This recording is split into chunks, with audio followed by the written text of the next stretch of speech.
20 जुलाई 2026, दिन सोमवार, जगह नई दिल्ली।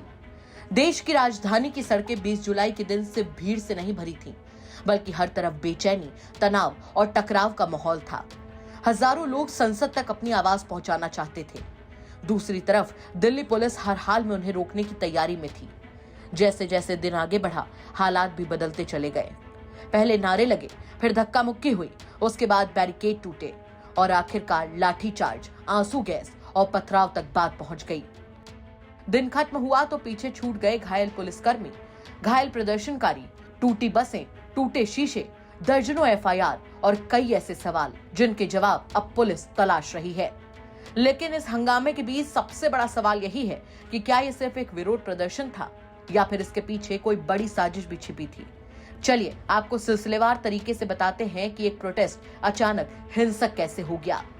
इस पूरी कहानी की शुरुआत 28 जून से होती है। सामाजिक कार्यकर्ता सोनम वांगचुक जंतर मंतर पर भूख हड़ताल पर बैठे थे। 18 जुलाई को दिल्ली पुलिस ने उन्हें वहां से हटाकर अस्पताल में शिफ्ट कर दिया, लेकिन अस्पताल जाने से पहले या उसके बाद उनका मैसेज लोगों तक पहुंच चुका था। उन्होंने लोगों से अपील की कि 20 जुलाई यानी संसद के मॉनसून सत्र के पहले दिन संसद तक मार्च निकाला जाए। यह अपील दूर दूर तक पहुंची। 19 जुलाई यानी रविवार से ही अलग अलग जगहों से हजारों लोग दिल्ली पहुंचने लगे। उधर पुलिस भी पूरी तैयारी में थी। राजधानी के संवेदनशील इलाकों में सुरक्षा बढ़ा दी गई, बैरिकेड्स लगाए गए और संसद की ओर जाने वाले रास्तों पर निगरानी बढ़ा दी गई। 20 जुलाई की सुबह कॉकरोच जनता पार्टी यानी सीजेपी के लोग और सोनम वांगचुक के समर्थक हजारों की संख्या में जंतर मंतर से संसद की ओर बढ़ने लगे। सीजेपी की मांग थी कि नीट और दूसरी प्रतियोगी परीक्षाओं में कथित अनियमितताओं की जवाबदेही तय की जाए और केंद्रीय शिक्षा मंत्री धर्मेंद्र प्रधान इस्तीफा दें। भारी बारिश के बावजूद भीड़ लगातार बढ़ती रही, लेकिन संसद तक पहुंचने का रास्ता आसान नहीं था। दिल्ली पुलिस ने जगह जगह बैरिकेडिंग कर रखी थी। जैसे भीड़ आगे बढ़ी, पुलिस ने रोकने की कोशिश की, लेकिन प्रदर्शनकारी भी रुकने को तैयार नहीं थे। रिपोर्ट्स के मुताबिक जब मुख्य रास्ते बंद मिले तो कई प्रदर्शनकारी गलियों से होकर दूसरे रास्तों की तलाश करने लगे। कई किलोमीटर तक पैदल मार्च चलता रहा। रास्ते में अलग अलग ग्रुप एक दूसरे से जुड़ते गए। कई जगह लोग रुककर बाकी प्रदर्शनकारियों का इंतजार भी करते रहे। भीड़ लगातार बड़ी होती गई। फिर वो पल आया जिसने पूरे दिन की दिशा बदल दी। रिपोर्ट्स के मुताबिक प्रदर्शनकारियों ने बैरिकेड पार करने की कोशिश की। संसद के पास पहुंचने की कोशिश में कई जगह बैरिकेडिंग्स भी तोड़ दी गई।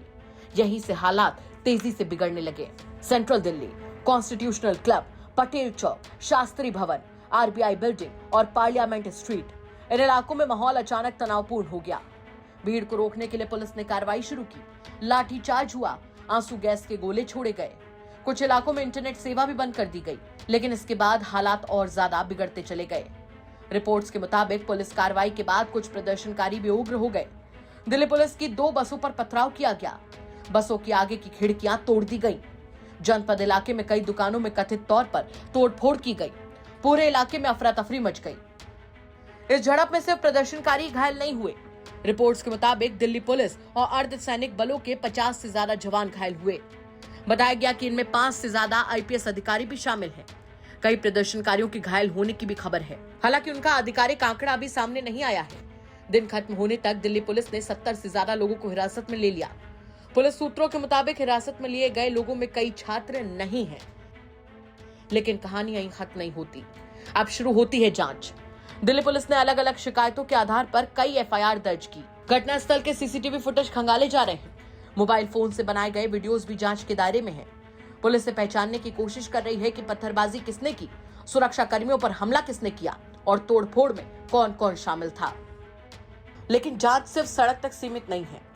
अब सोशल मीडिया भी जांच के घेरे में है। पुलिस अधिकारियों को शक है कि विरोध प्रदर्शन के दौरान भ्रामक जानकारी और अफवाहें फैलाने की कोशिश की गई।